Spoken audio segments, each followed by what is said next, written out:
Hello and a very warm welcome to you from Motorsport UK's HQ as we step into a new chapter for the sport. It's lovely to have you with us, so thank you very much for joining us. I am Vicki Butler-Henderson, and for the next hour we will be looking back at some of the highlights from 2025 and of course looking forward to what is coming next. We would love to hear from you, so please, if you would like to email us your questions, send us an email to hello@motorsportuk.org and we will try and cover as many questions as we can. And a huge thanks to the members who have already got in touch ahead of tonight's show, without whom we wouldn't have a sport. Now, joining me are two very wonderful human beings. We have the chair, David Richards CBE, and CEO Hugh Chambers. And gentlemen, could I ask for just one word of how you're feeling about 2026? Hugh? Energised. And excited. Excellent. Now, just back to 2025 for a moment, and from grassroots through to grandstands and 5 British world champions, 2025 has been spectacular. So let us have a little look back and see what went on.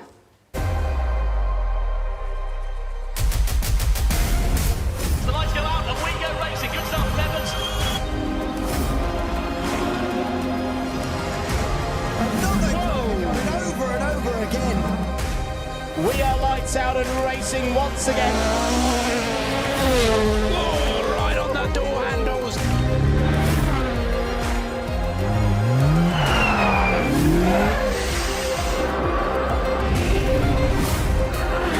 Charlie Wolfit wins.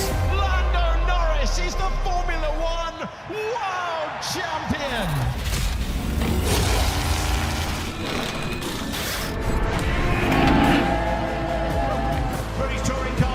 Is won by Tom Ingram. Field McLaughlin crosses the line. This is double champion.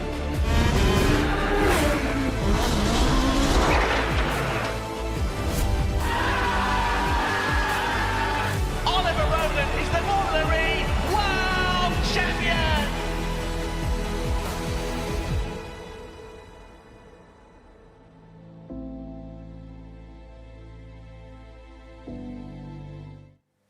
I could watch highlights like that for hours on end because it just gets your emotions going, doesn't it? It really gets the passion going. How important, David, do you think it is that we celebrate our British success on such a global scale?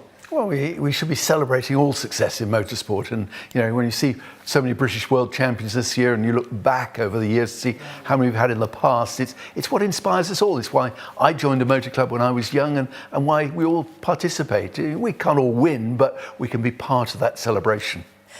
Talking of winning, we've had a pretty successful year because with Lando Norris, he is our 11th Formula One world champion. The closest country is Germany with 3.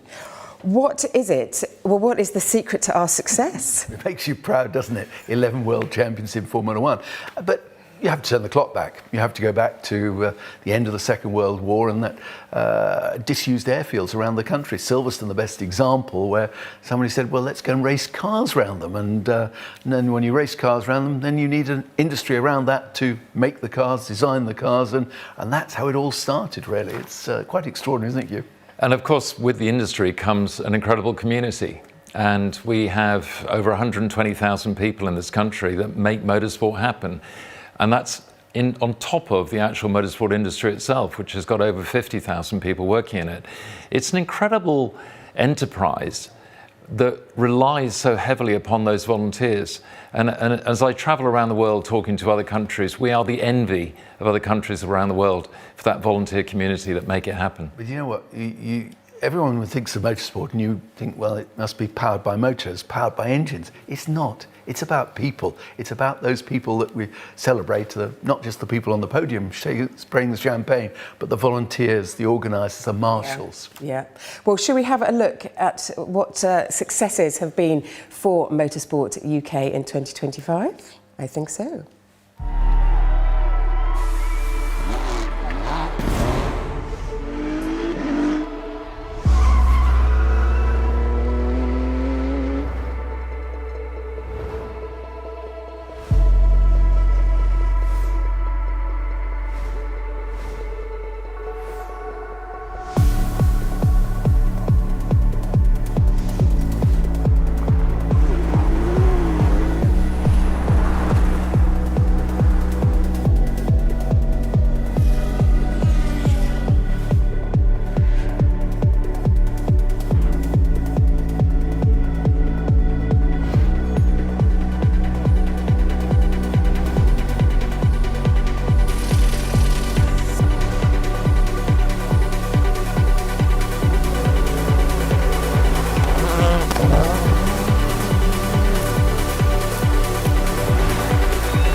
Well, another cracking 12 months there. And as David said, it is very much about the people who make it all happen. Now, as you know, we are coming to you from the headquarters here in the heart of Motorsport Valley, where the team works very hard to keep everything safe, fair and fun. And earlier, Hugh took me on a tour to meet some of them.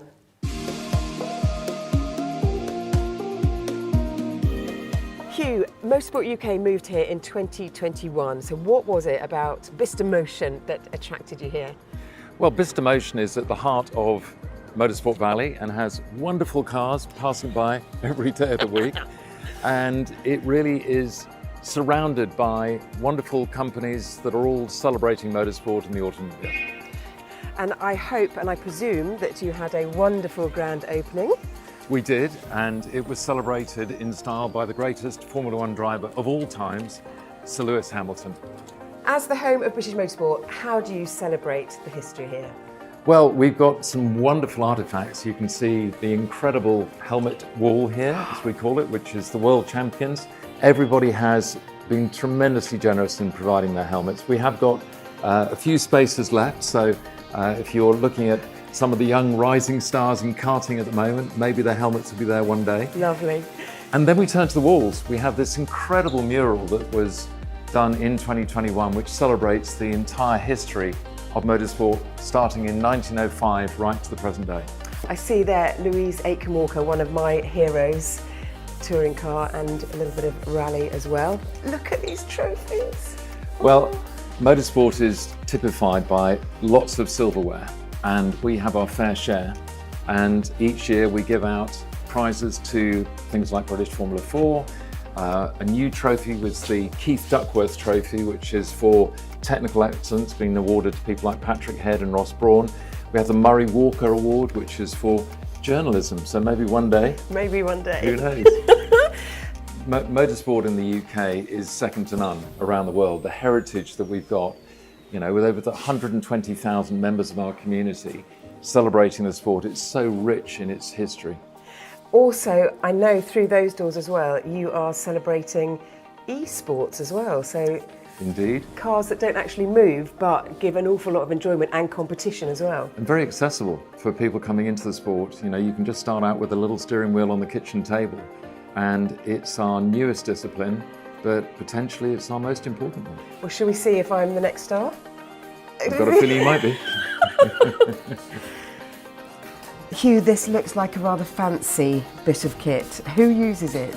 It's used by members of our Drivers Academy, so the youngsters on their pathway, and it's used by our esports community. But the person you want to speak to is Paul, who's head of esports. As Hugh said, very high-end simulators. We've got 3,000 licensed esports members at Motorsport UK.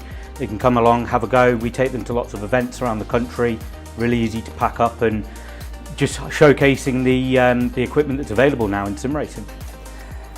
Could I have a go, please? Absolutely, yeah. Now, I know esports, that it's so competitive, so I will not be competitive at all. You'll be fine. But everyone's got to start somewhere. Yes.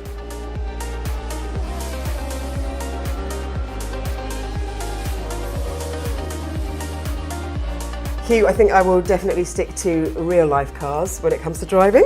Now, I know that you have got a team of people here at Motorsport UK, but where are you hiding them? We have got a large team of people here, and they're all upstairs. So, Vicki, this is where our team at Motorsport UK look after all of our members across the whole of the country. First team to introduce you to is our membership and licensing team, who do an incredible job every year, renewing the licenses of over 60,000 people. Yes. Wow. I am one of those people, Hugh. Here is my licence for this year. How does it go from me filling in my online licence to me actually physically getting it and being involved with these people? Well, it was a big change last year because we moved everything into the cloud, and we have Sport 80 as our platform, which is the tool that we use to translate literally as something you put into your computer, and out the other end pops your license, which is either a physical license or a digital license now. If you've got any queries around that, this is the team that you would have answering the phone if you ring up Motorsport UK and want to help with your license. the experts here can help you to do that. And then we move to the team which is responsible for the actual running of the sport in terms of all the different sporting disciplines. 14 different disciplines we have across the sport.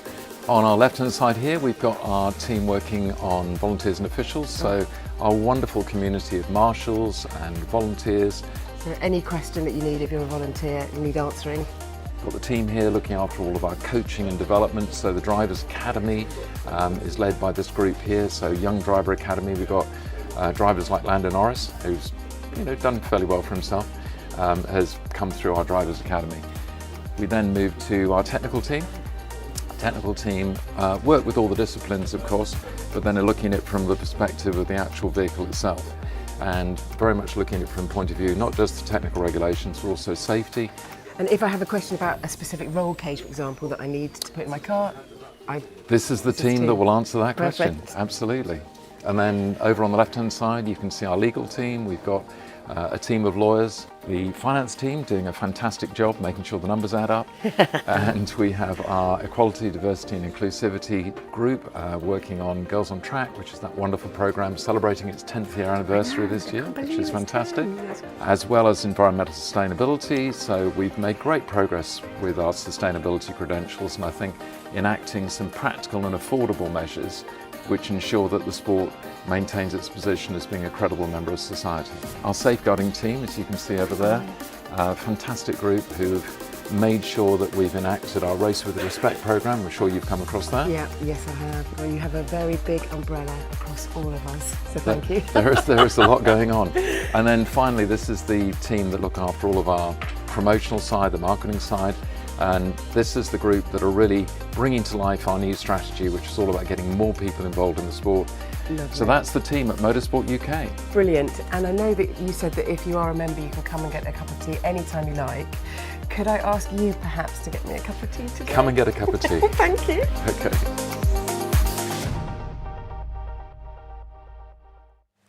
And I can confirm that Hugh Chambers makes the best cup of tea. Now then, we are going to be answering your all-important questions very shortly, but it is time now to have a look forward at the next chapter for Motorsport UK. It is the strategy for the next 5 years. It is Vision 2030.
Oh, Hugh, that is looking very exciting. Can you tell us a bit more about it?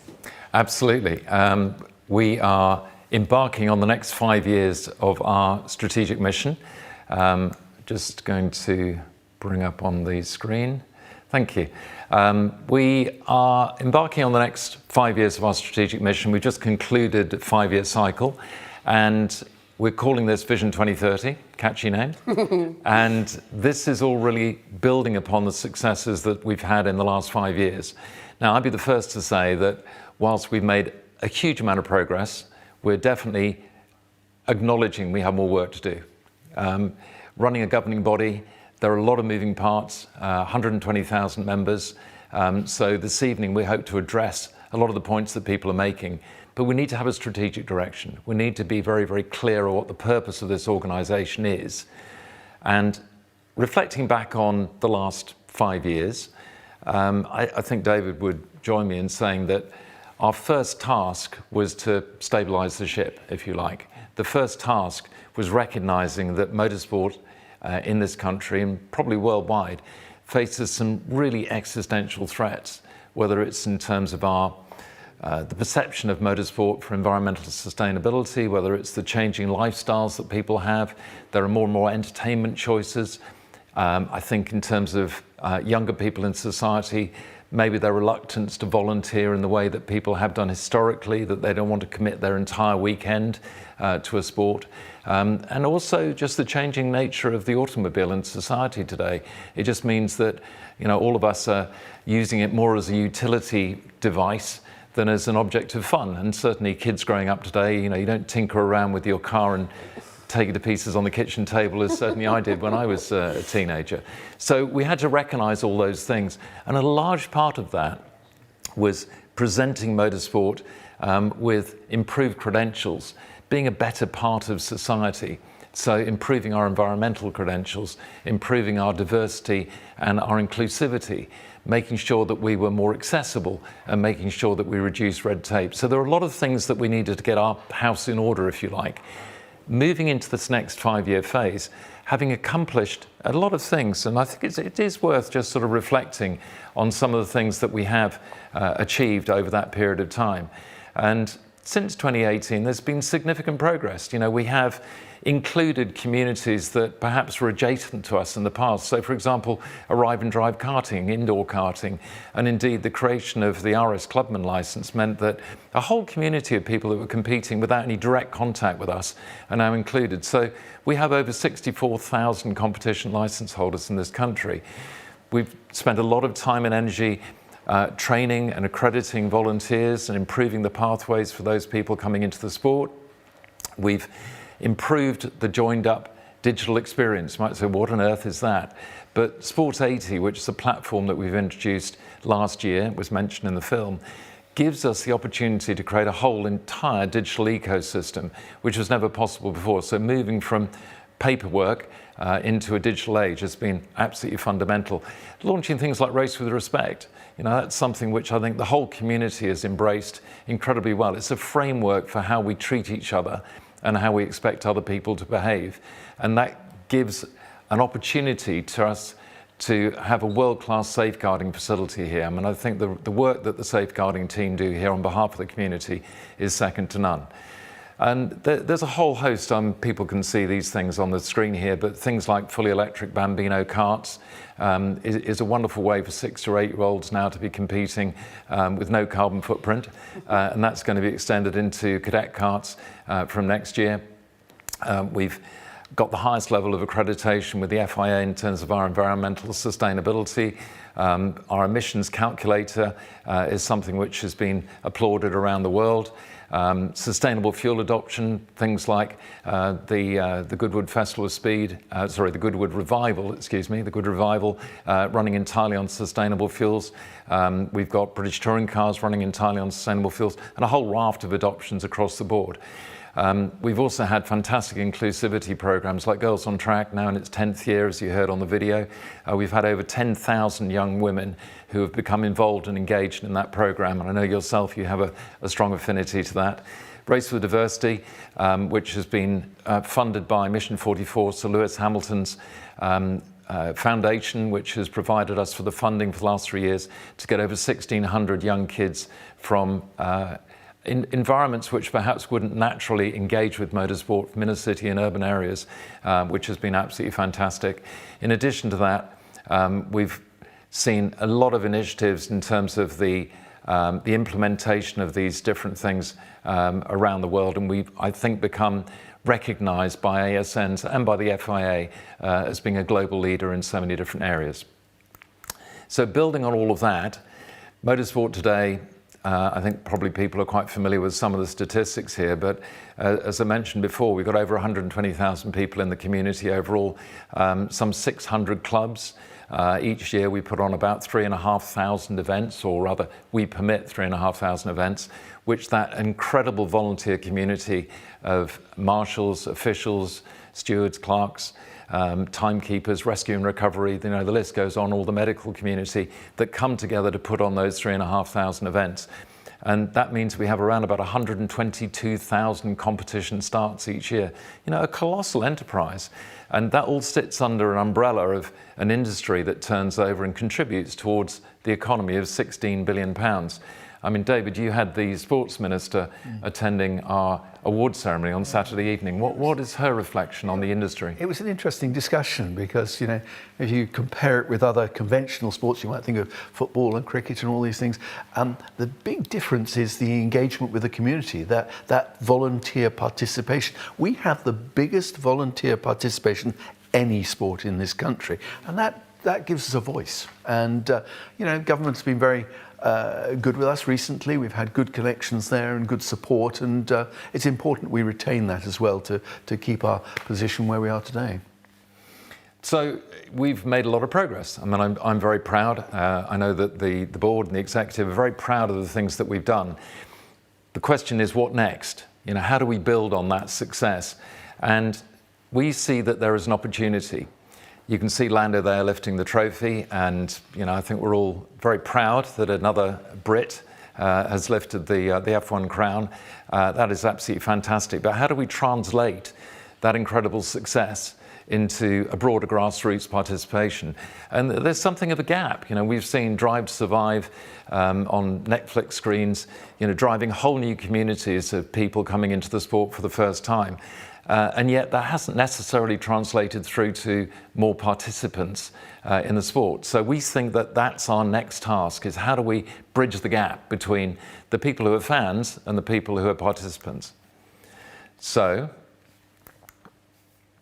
we have a very simple goal: get more people enjoying motorsport more often. Now, probably around the country, people are looking at the screen and going, well, that's fairly obvious. But get more people enjoy motorsport more often is deceptively simple. Yeah. And it really is that simple thing of enjoying motorsport. And, you know, I'm the first one to say that we're not really in the professional motorsport business. Talked quite a bit about Lando this evening, and we've got wonderful helmets behind us. But 99% of our competitors pay for the sport out of their own pocket. And to a large extent, we're in the leisure or the hobby industry. And we have to respect and recognise if people aren't enjoying their motorsport, there's lots of other things they can do with their spare time. So it's really important that to get more people enjoying it, we need to make sure that we cut red tape, we make it easier for people to enjoy it. The more often bit of it is I think, something which is very much an impact of the economic environment that we sit in these days. You know, it is hard, and people don't have the same money that they can dispose that they've had before. No doubt be talking a little bit more about that later on. But getting people competing more often is really, really important. The reason for that is that I'm sure, as people listening to this around the country would testify, that for clubs to be able to be viable in putting on an event, there's a certain minimum number of entries that you need to make the whole thing stack up. And once you drop below that level, then it's difficult for a volunteer club with limited funds to be able to continue. So we need more people enjoying it and then doing it more often. That's the single-minded objective. And you can then summarise that into 3 tasks, if you like. We need to hang on to more of the people that we've got already. We need to renew those that have lapsed, because there are people that have gone away from the sport for whatever reason. It might be a year or 2 years or 3 years, or in your case, 18 months. And we need to bring those people back and welcome them back, give them a good reason to return, and then recruit new people. We need to find new people, not just youngsters, but people maybe who have had a dream of being involved in motorsport all their lives, and to become members and to compete. So those are the 3 sort of areas. And then you can look at it also through another dimension, which is the 5 areas, if you like, of the motorsport ecosystem. These are the sort of 5 physical touch points of the sport, the ingredients that make the sport work. And whether it's the competitor participation, which is the most obvious one, but also volunteers and officials that we've talked about. But then you've got the vehicles and the equipment, you've got the venues and events, and you've got the whole of the community that needs to come together, the clubs and the community. And with each of those, there are things that we've got planned that are going to make a difference against that single-minded objective of getting more people enjoying motorsport more often. So against all of those, there are very, very detailed plans that we've worked through with the community, with the committees, and that we'll be enacting over the coming months. So that's sort of the summary of where we've got to. Cool. So that is then the picture that has been painted for Vision 2030. And David, why do you think it is so important to have that next chapter for Motorsport UK? Well, you know, I look back now. I came in as chairman just a little over 8 years ago, and we had a very competent governing body then, the MSA. It was good at regulating the rules. It was good at sort of blowing the whistle on the pitch and sort of saying that's not right and checking everything and doing the basics, if you like. And to be fair, it was a very safe sport as well. They were putting safety standards in place. But the bit that was really missing, the bit that was so fundamental to the future, is how do we promote the sport? What are we doing to develop it, to bring new people into it, to attract younger people into the sport? So we've seen there's been an awful lot to talk about over the last 8 years, things that we've done, the sort of processes, changes, but fundamental to it as well has been actually making sure that the community are participants in those changes. You know, the commissions, the committees, all the different spheres across the sport. But now we've got to the stage where those building blocks are all in place, and now we can move forward with confidence and attract those new people to the sport and get more people participating. With your blessing, may I go and recruit these school mums who have all watched Drive to Survive and love it and have all of a sudden started talking to me about motorsport? I will then bring them further in, Please do. OK, it's time now to take your questions, and we are joined by the Director of Clubs and Volunteer Development, Claire Kirkpatrick. Welcome, Claire. Hello. Now, over 100 of you have already been in touch, and we have got more questions arriving live, so do please keep them coming in. Remember to send yours to hello@motorsportuk.org, and we will try and answer all of them if we can. There have been 10 common themes then that members have been talking about. They are up on the screen there. So, Hugh, if I can take one to start with, what is the plan for getting more people enjoying motorsport more often? Yeah, I touched on that, didn't I, a few moments ago, but I think you can summarise it into 3 categories, which is pathways and platforms and promotion, the 3 Ps. The pathways, we have, many of you who are listening this evening will be aware that we have initiated a complete review of the pathways into the sport. So across some of the disciplines, we have established schools, so in racing schools, rally schools, karting and so on. So the acronyms of ARDS, ARCs and BARS and AHAS might be known by some people. And we're working with those communities to really look at how we can be more inviting, how can we be more accessible. I think we all have to look at ourselves fairly hard and sort of say, you know, the reality is that somebody who wants to get involved in motor racing, it's not that easy. It's not that straightforward. And we think we can make it an awful lot simpler. And so over the next 3 months, we're conducting a community review, and we will, by the summer, publish a new plan, a new strategy, and then a new executional plan, and how that's going to be implemented in 2027. So the pathways into the sport is a big one. The second one is our platforms. As of this week, our website has had a big refresh. Websites are always, to some extent, subjective, but also you can measure how easy it is for people to navigate. And we find that probably the hardest thing for people is the resource centre. Sits at the centre of the website. We need to make that easier for all of our volunteer community to access, but also the customer-facing side, the friendly bits when you first open the website. We think it can work harder to allow people to understand how to get into the sport. And then the final thing is promotions. And so I talked a bit before about lapsed users, those people that perhaps have competed in the past and have dropped out of the sport. So we've got a campaign which is called Get It Out the Garage. And that's the idea. We all know, I'm sure you've got cars stashed away in barns and garages, and we all know people that have got cars that they've used in the past. Perhaps they've run out of money in the past, but they've had a windfall now, but they don't quite know how to get that car back into competition. Is it still legal? What roll cage does it need? What tyres do you use? And what can I do with it? So working with the community, working with the clubs, working with individuals, get it out the garage. And who came up with that title?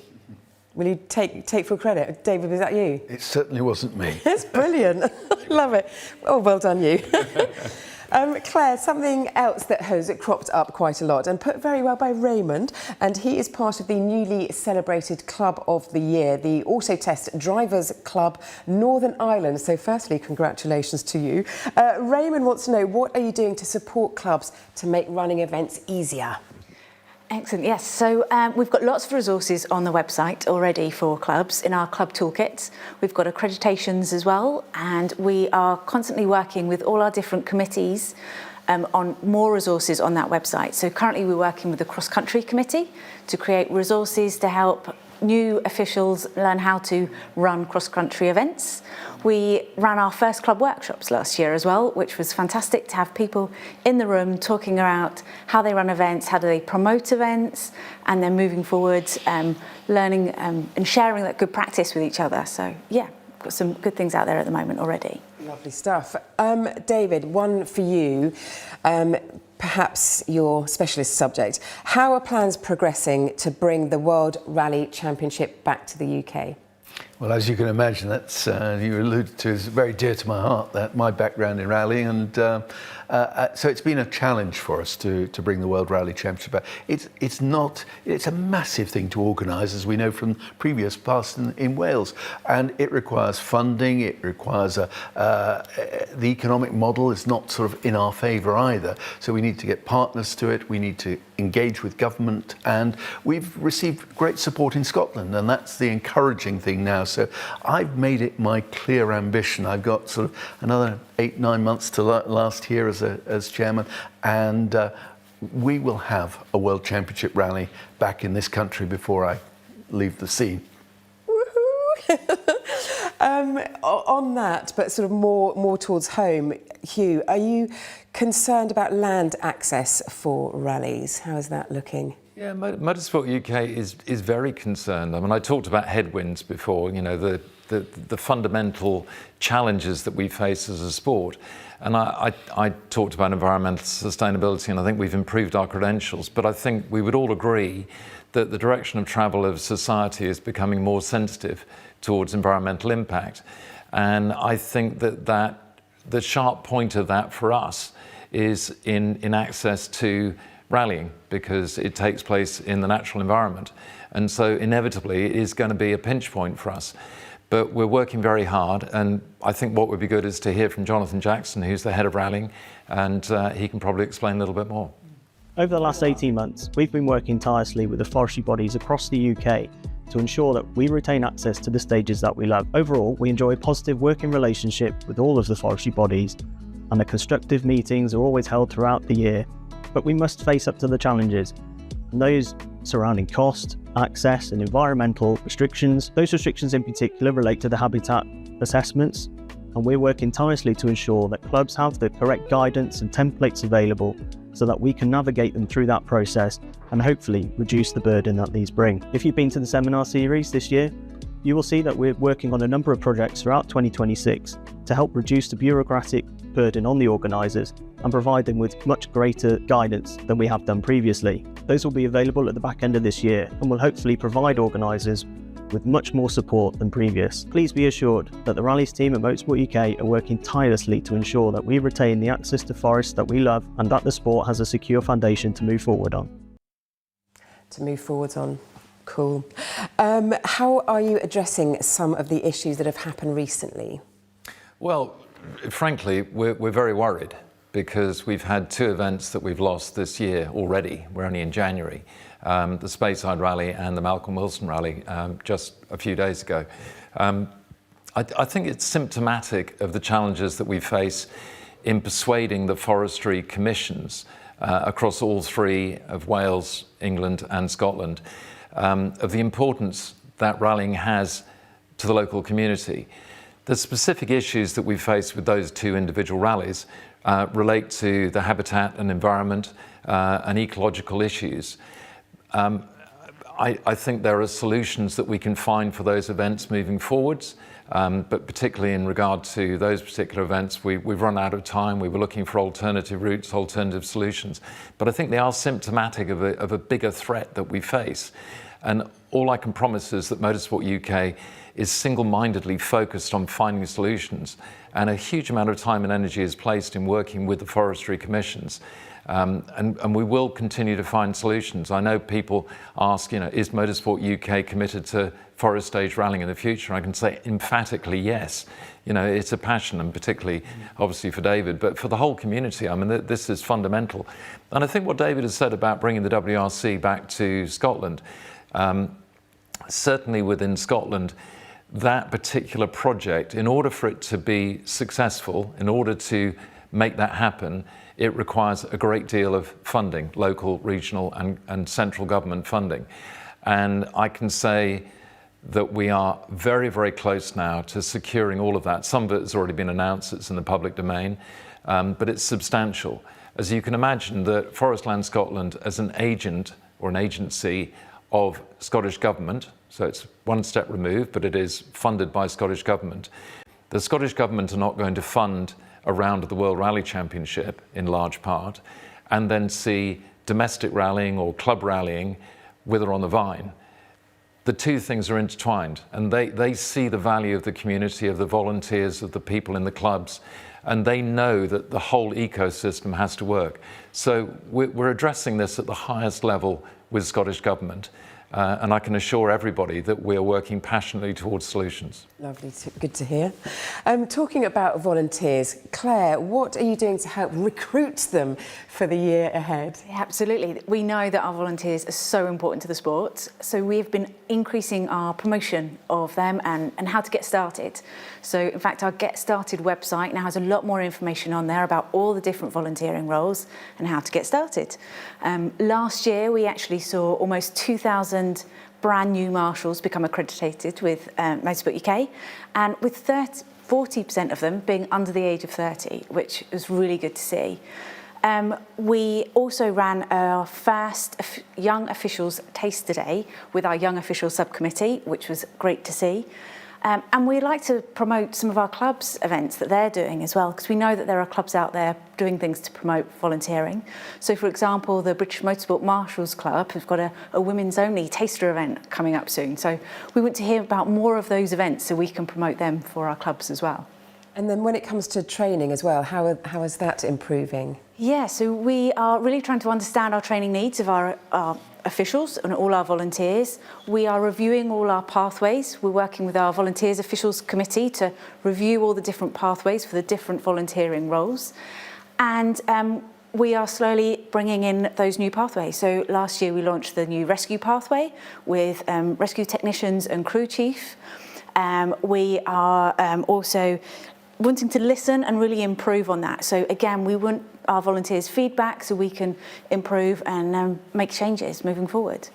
Well, we have actually had a message from Dave Weston here, who is a race clerk and a trainer, and he would like to ask Hugh and David if you're free to join him for martial training at Castlecombe on the 14th or 15th of March.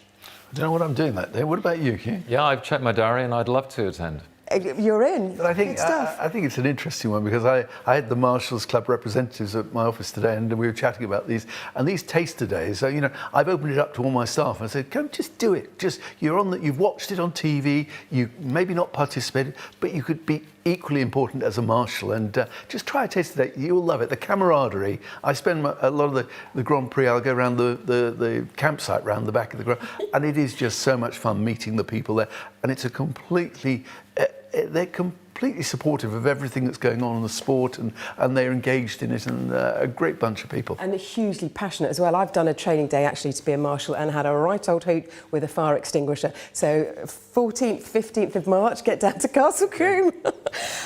Hugh, cost is another big thing that has been a barrier for many taking part or even staying involved. So across the board, what is Motorsport UK doing to ease that?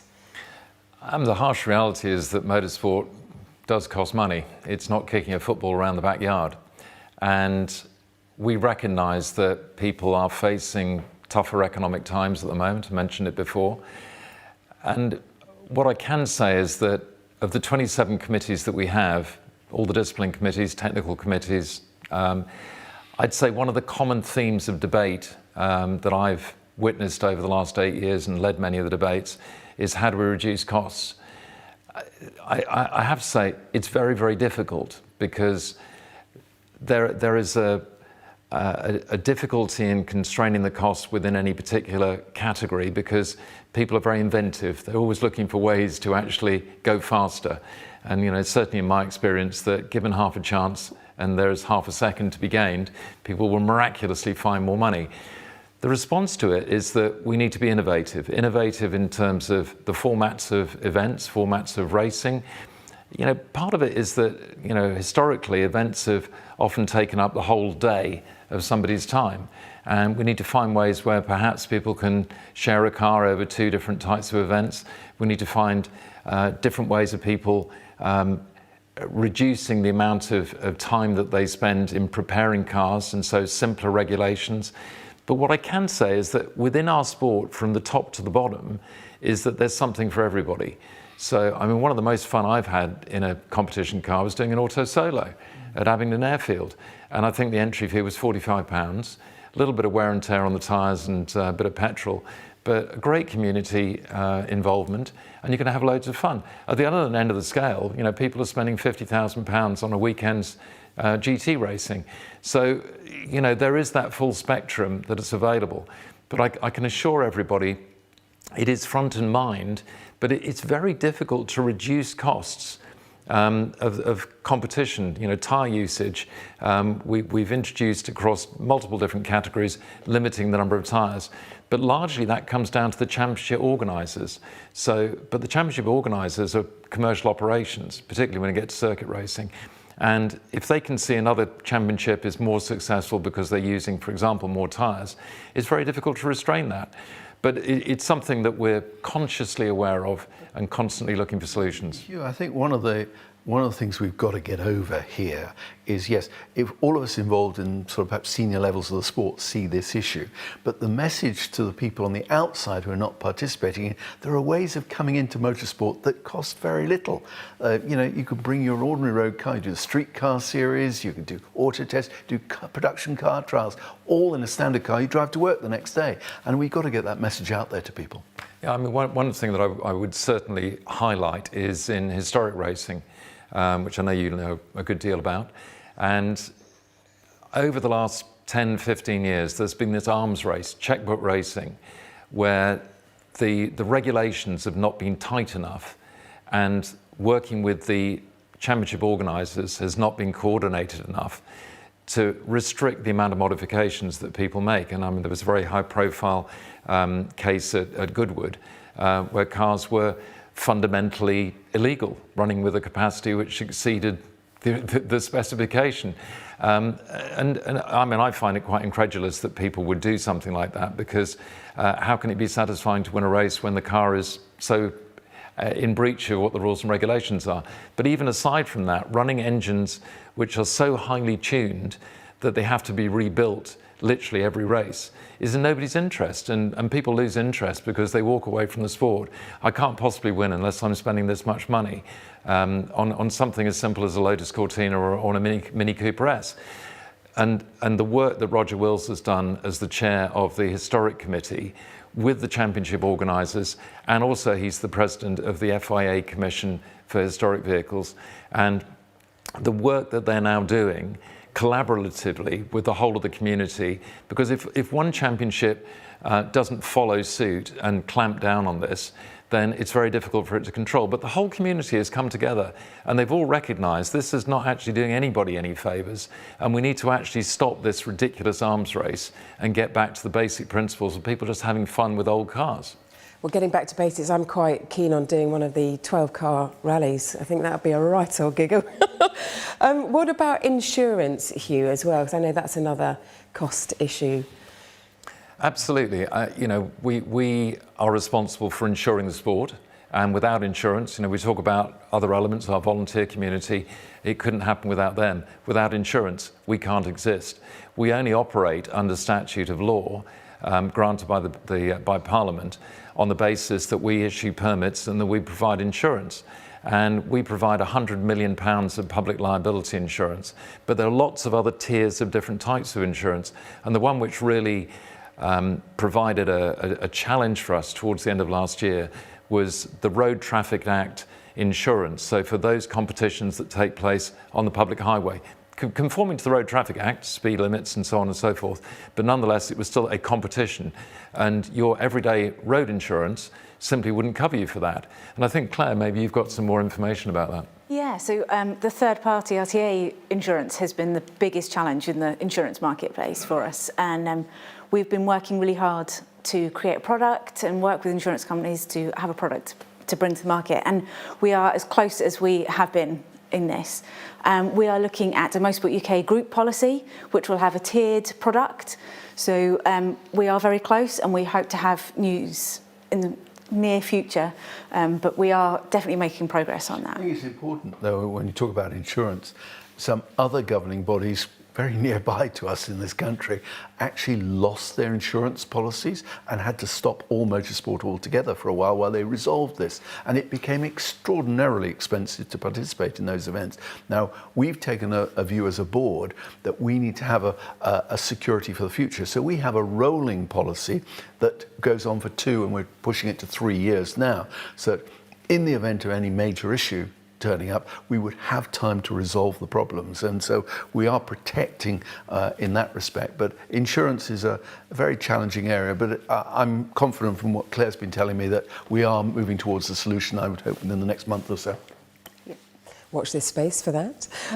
When it comes to being able to listen and build trust, some people say that Motorsport UK isn't listening enough. What do you say to that, David? You know, there'll always be those that feel that they're not getting the answers they want, and we will always do our best. The thing I've noticed most of all about what has been created here under Hugh's leadership is a culture where they really care about the community. The people here really care. Now, sometimes, like everyday life, we make mistakes and we don't answer the questions quickly enough, or we lose a message somehow and it doesn't get answered properly. But I can honestly promise you, this organisation here, Motorsport, really cares about the community and answers the questions as best they can and as quickly as they can. Well, let's see how we get on for the remaining quick Q&A. Sorry, Hugh, did you want to add in? Yeah, no, I would do, because it's a very specific project that we have focused on improving customer service. You know, I'm the first one to put up my hand and say the only satisfactory solution is 100% satisfaction across the board. We do run member surveys and club surveys, and actually the level of satisfaction that people tell us with the customer service is very, very high. It's up above 80%. But that means that there's still the percentages of people who are not satisfied. And so I launched a program last year to really analyse the entirety of our customer service and the way that we perform. So you've seen the team upstairs. There's phones on everybody's desks and computers. We receive literally hundreds of thousands of emails and phone calls into this building every year. Managing that process is something that we have not been good enough across the board. I mean, you saw the membership team today. I think most people would agree they're absolutely world class, and it's fantastic the service they give. Some of the areas within the building, some of the more complex areas, we need to improve in terms of processes and systems, and also technology. So actually the deployment of a brand new phone system that's going to be deployed in the first quarter of this year, and deploying a new technology of ticketing system, so every inbound email, every inbound phone call gets tagged and ticketed so that it's there for everybody to see exactly where any inquiry has got to in terms of the process and how it can be followed up. So I can assure everybody that, as David says, there's a passion in the building to look after our membership, but we need to have the processes and systems and technology to be able to do that. Well, talking of enjoyment and passion, how, David, do you balance safety with enjoyment? Because I know some competitors feel that regulation is perhaps taking away the thrill of competition.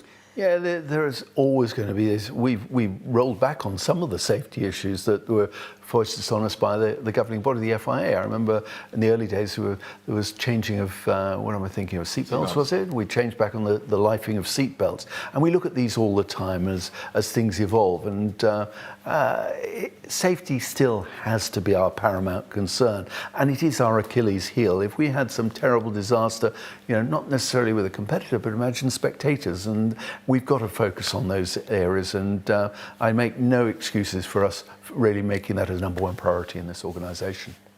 And at grassroots level, some people are feeling a little bit invisible. So how do you go about helping clubs be more visible and becoming invincible more than invisible?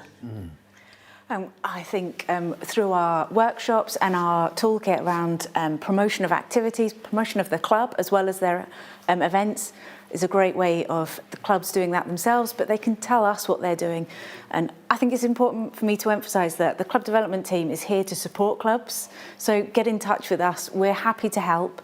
We can give our expertise, our advice, but also connect to other clubs, because I think it's really important that clubs share good experience as well and practice and how things have been done. Yeah, I'd add to that as well. I think that the work that's been done with the streetcar community, Absolutely. and in particular the streetcar clubs, which is sort of a subset of our overall club community, just demonstrates how you can build those networks, and it's a two-way street. And I think that the more that the clubs work with the regional associations are there to help. And we work very closely with Phil Foster, the chair, and we really want to make sure that that whole community operates in a most effective way. Yeah.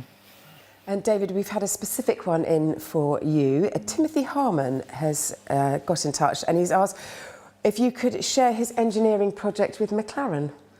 I'm sure if he writes to me, I'm sure we can forward it to Zach Brown. Well, how important is it then to have a connection with, the big powerhouses? Well, it's, there's a big spectrum of motorsport, as we've discussed this evening. And, naturally we keep contact with all of those people. We try and engage them because we want their input into all the activities we're doing in this country. And of course, the most important, or the most visible, rather, event in this country is the Grand Prix. So having their engagement in everything we do is important to us. And our location is very easy. Anyone can call in here and come and say hello to us, whether it's a Formula One driver like Lewis Hamilton on his way to Silverstone, or it's a licence holder who just wants to come in and have a look round. They're always welcome. That's lovely to hear, and I've enjoyed your hospitality enormously today. David, our last question to you, because this is your 9th and final year as chair of Motorsport UK, and thank you so much for all the work that you have done across all the boards. What do you think you will look back most fondly on?